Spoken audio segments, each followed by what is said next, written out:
Then there are two seatbelt options in this vehicle with a chair. You have the shoulder harness and then a lap belt, okay? We'll leave it in this position, hooked up this way, but if you were to come here and find that this shoulder harness was not connected, this is how it would look. But we always leave it in.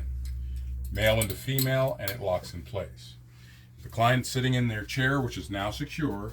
You have all the slack that the retraction of the seatbelt will give you.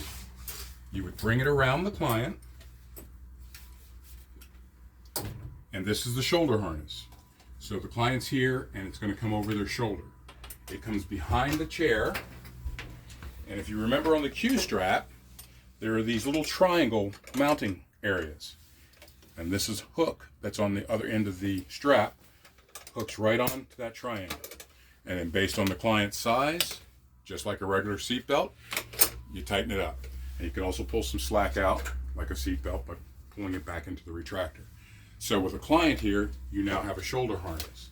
Now for a lap belt for the client, you would use two hooks, one on one side and one on the other.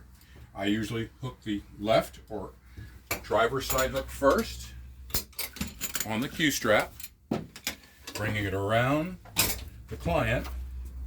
And because the client is sitting in here and the handles are on, I would usually bring it through the handles.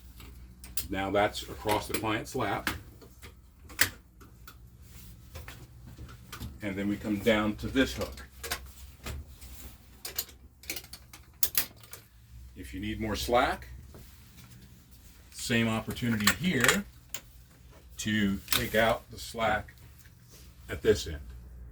So you can tighten or loosen it based on your client's needs, just like a regular seat belt. And then tighten it up. And then